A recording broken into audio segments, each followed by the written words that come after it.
Hello everyone. आज की इस वीडियो लेक्चर से हम एक नई सीरीज स्टार्ट कर रहे हैं जिसमें हम पाइथन के क्वेश्चन सॉल्व करेंगे, आउटपुट बेस्ड क्वेश्चंस और मल्टीपल चॉइस क्वेश्चंस। और आज की जो वीडियो है उसमें हम आउटपुट बेस्ड क्वेश्चन सॉल्व करेंगे जो कि पाइथन की लिस्ट के कॉन्सेप्ट पे बेस्ड होगा। सो स्टार्ट करते हैं। इस वीडियो में आपको एक क्वेश्चन दिया होगा और आपको उसका आउटपुट बताना होगा, सिंपल एज दैट। ठीक है। सो इसमें आपको एक लिस्ट गिवन है। जैसे कि आप देख सकते हैं लिस्ट में एलिमेंट्स हैं 1 से लेके 9 तक, और अब आपको डिफरेंट डिफरेंट पार्ट्स के आउटपुट बताने हैं। तो पहला पार्ट है, आपको प्रिंट करना है माई लिस्ट इंडेक्स 3, यानी ये जो लिस्ट है इसका नाम है माई लिस्ट और इसके थर्ड इंडेक्स पे क्या वैल्यू प्रेजेंट होगी।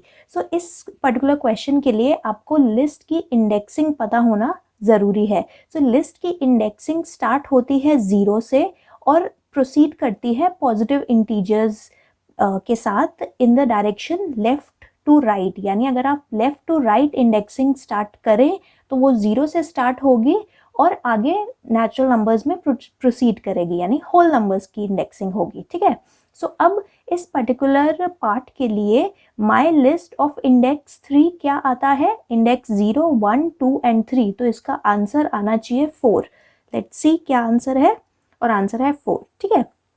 नेक्स्ट पार्ट पे चलते हैं और देखते हैं कि क्या पूछा गया है। नेक्स्ट पार्ट में हमसे पूछा गया है माई लिस्ट ऑफ -3, यानी माई लिस्ट के -3 इंडेक्स पे क्या वैल्यू प्रेजेंट है। अब जैसे मैंने आपको पहले बताया कि जब हम लेफ्ट टू राइट मूव करते हैं तो पॉजिटिव नंबर्स यानी होल नंबर्स के फॉर्म में इंडेक्सिंग की जाती है, और जब हम राइट टू लेफ्ट प्रोसीड करते हैं तो नेगेटिव नंबर्स के फॉर्म में इंडेक्सिंग की जाती है।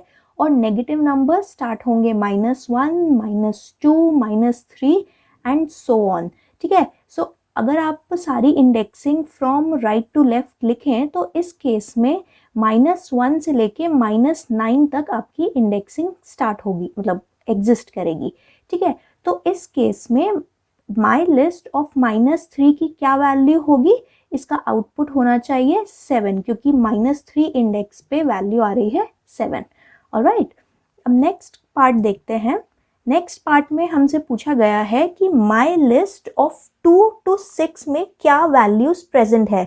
जब भी आपको एक ऐसी इंडेक्सिंग गिवन हो जिसमें आपको एक स्टार्टिंग इंडेक्स गिवन हो और एक एंडिंग इंडेक्स गिवन हो, तो आपको ध्यान रखना है कि आपको लिस्ट के वो सारे एलिमेंट्स प्रिंट कराने हैं जो कि स्टार्टिंग इंडेक्स से लेके एंडिंग इंडेक्स -1 तक प्रेजेंट है। ठीक है। ये इंपॉर्टेंट कॉन्सेप्ट है कि आपको एंडिंग इंडेक्स पे जो वैल्यू है वो प्रिंट नहीं करानी। सो आप स्टार्ट करेंगे इंडेक्स नंबर 2 यानी वैल्यू 3, क्योंकि ये लाई कर रहा है इंडेक्स नंबर 2, और आप जाएंगे 6 जो कि है एंडिंग इंडेक्स -1 यानी 5th इंडेक्स तक आप प्रिंट करेंगे। सो इफेक्टिवली इसके जो एलिमेंट्स प्रिंट होंगे वो प्रिंट होंगे 2 से लेके 5th इंडेक्स तक। ठीक है। अब यहाँ पे मैं 5 नहीं लिखूंगी, अदरवाइज उसका मतलब अगर मैं ये लिखती हूँ इसका मतलब हो गया माई लिस्ट ऑफ 2 to 5, इसका मतलब हो गया 2 से लेके 4 तक एलिमेंट्स प्रेजेंट हों। इस केस में 5th इंडेक्स तक प्रेजेंट होंगे एलिमेंट्स। तो इसका आउटपुट क्या होगा, स्टार्टिंग फ्रॉम इंडेक्स 2 यानी 3, 4, 5 एंड 6, क्योंकि 5th इंडेक्स पे क्या वैल्यूज प्रेजेंट है, 6। ठीक है। नेक्स्ट पार्ट की तरफ बढ़ते हैं और नेक्स्ट पार्ट हमसे पूछता है कि माई लिस्ट ऑफ 4 कोलन क्या वैल्यूज होंगी इसमें, या क्या वैल्यू होगी इसमें। सो इस केस में हमें एक स्टार्टिंग इंडेक्स तो गिवन है लेकिन हमें कोई भी एंडिंग इंडेक्स नहीं गिवन। इस पर्टिकुलर सिनेरियो में आपको स्टार्टिंग इंडेक्स से लेके एंड ऑफ द लिस्ट तक सारे एलिमेंट्स प्रिंट कराने हैं। सो स्टार्टिंग एलिमेंट आपका क्या है, 4, जिस पे वैल्यू क्या प्रेजेंट है, 5। सो 5, 6, 7, 8 और 9 लास्ट एंड ऑफ, मतलब लास्ट एलिमेंट भी प्रिंट कराना है, एंड ऑफ द लिस्ट तक सारे एलिमेंट्स प्रिंट कराने हैं। सो इस पर्टिकुलर केस में आपका आउटपुट हो जाता है 5, 6, 7, 8, 9। ऑलराइट। और लास्ट पार्ट की तरफ बढ़ते हैं। लास्ट पार्ट थोड़ा सा ट्रिकी है क्योंकि आपको इसमें पूछा गया है माई लिस्ट ऑफ -5 कोलन क्या प्रिंट कराएगा, यानी अगर मैं ऐसी इंडेक्सिंग दूं तो इसका आउटपुट क्या होगा। अगेन स्टार्टिंग इंडेक्स है आपका -5, जो कि ये पर्टिकुलर इंडेक्स है जिसपे एलिमेंट है प्रेजेंट 5, ठीक है। और आपको एंडिंग इंडेक्स नहीं गिवन। एंडिंग इंडेक्स ना गिवन होने का मतलब है कि आपको सारे एलिमेंट्स प्रिंट कराने हैं स्टार्टिंग फ्रॉम इंडेक्स -5। लेकिन इसमें सबसे बड़ी गलती जो मेजरली स्टूडेंट्स करते हैं वो ये है कि यहाँ पे कौन सी डायरेक्शन में प्रोसीड करना है।